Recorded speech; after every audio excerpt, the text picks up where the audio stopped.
Hello and welcome to your in-depth weekly horoscope for week commencing the 3rd of October.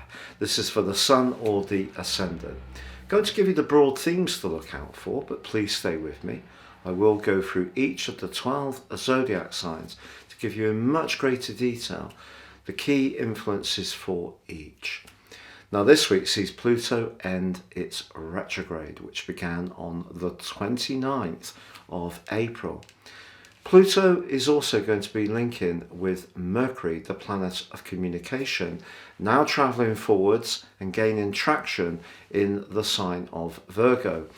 And that's very much about clarity and precision. And the combination of these two can, if we choose to embrace their joint power, can help us to probe, to research, and to get really clear about some important strands in our situations. The problem is that Mars in the bright and bubbly Gemini is in a right angle with Neptune.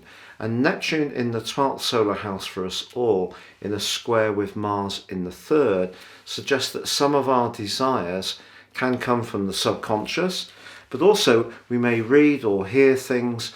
People may even indulge in gossip with this particular aspect, and that can then inform some of our other actions. And Mars, of course, is very much about desire. So that combination between Mercury and Pluto gives us a chance to try to make sense of some of the confusing energies that could be washing around. I mean, one of the things that could happen with Mars squaring Neptune, which goes on for the whole of October and the whole of November within 3 degrees, is that we can lose power. Our physical vitality is lower, and our thinking around our clarity can be blunted because, of course, like Virgo, Gemini is ruled where Mars is by Mercury, the planet of communication. So there is a real contraflow energy going on between these two sets of influences. Also, of course, Saturn and Uranus, which were so prominent in 2021 and at the start of 2022, are within 1 minute of being exactly square all through this week. So that in itself is something we need to really be conscious of. Uranus in the sign of Taurus, which is very much about land. It can be about food. It can be even about fashion, but obviously very much about daily money and our budgets. That's being challenged by Saturn in the sign of the collective, the sign of Aquarius. So we're all feeling the pinch. There are a lot of headwinds around the cost of living. Some of them, of course, are coming about because of mismanagement by governments. It's not all to do with what we're doing as consumers. There are decisions that have been made which aren't necessarily for most of our benefit.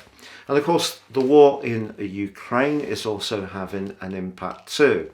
But that particular aspect, the one thing about it is that we've had a lot of practice to deal with it. But it will play out in each of the zodiac signs in its own way. And I will share about each of those in much greater detail. Now, towards the end of this week, the Sun starts to go into a really fantastic grand air trine between Saturn, which it's very close to being in trine with, and a bit broader with Mars. And that gives us an opportunity to use the expressive and air energies of each of those planets where they're located, in Gemini, in the Sun in Libra, and of course Saturn in Aquarius, to use the air energy of each of those in a really productive way. And on Sunday there is the full moon in the sign of Aries, and it is going to be in opposition with the Sun, which is pretty much in close contact with Venus, which governs the sign of Libra. Now, if you'd like to know much more about this particular full moon, please see below and you can check out my deep dive special video. But essentially, I think that Venus softens some of the potential tension that this full moon can create each year.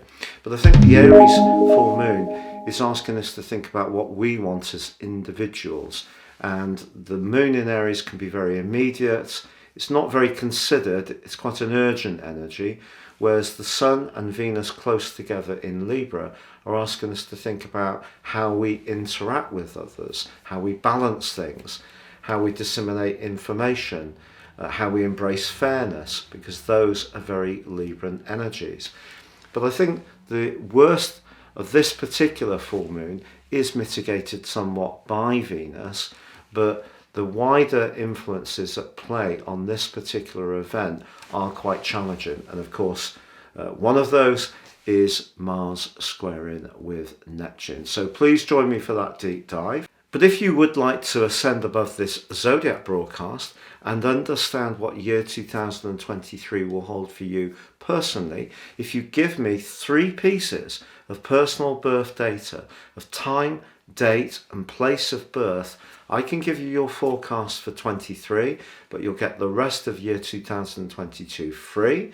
Plus you'll get your roadmap, your character analysis, which can guide you for the rest of your life and help you to seize opportunities, but also understand more some of the patterns that may have developed in your life, which are not so easy. And there's 30% off with my special package. Please see the link below. Finally, if you are new to my channel, I'd be honoured if you would subscribe. Please click or tap on the bell notification symbol. And if you're an ongoing viewer, thank you so much for joining me. So Leo, your week commencing the 3rd of October forecast, there's a lot of focus still on everyday communications. It can be with neighbours, it can be with siblings. It could just be our interactions that we all have a lot of these days to do with instant messaging and text messages and emails. But you're going to have a talent this week, I feel, if you take the time to express your points of view and even beliefs with a great deal of delicacy. And that could see someone really drawn to you. It may just be in a completely playful or social dimension that you can really come into your own with this Venusian energy.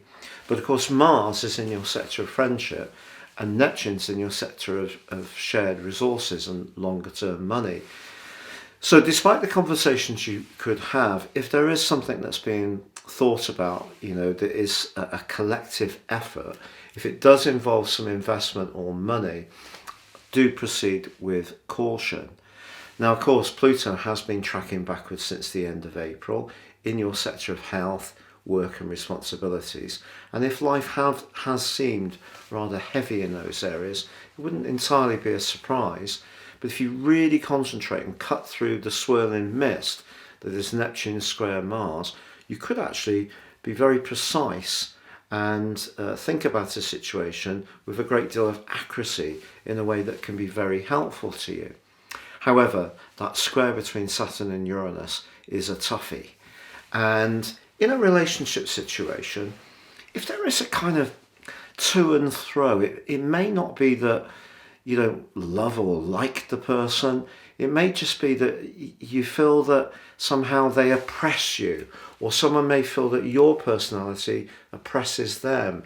If someone's not quite getting what they want in a relationship matter that involves you, then that can come very much to the fore over the next couple of weeks. But that's where you can draw into the full moon in a positive way, because if there does need to be an exchange of views, if you can do so in a very non-personal way, and there is the opportunity for both sides to articulate and ventilate how they see things, even if you don't necessarily see things the same way, because of the gentleness, the beguilingness of Venus, it could mean that something quite complex or difficult can be discussed in actually a very constructive way.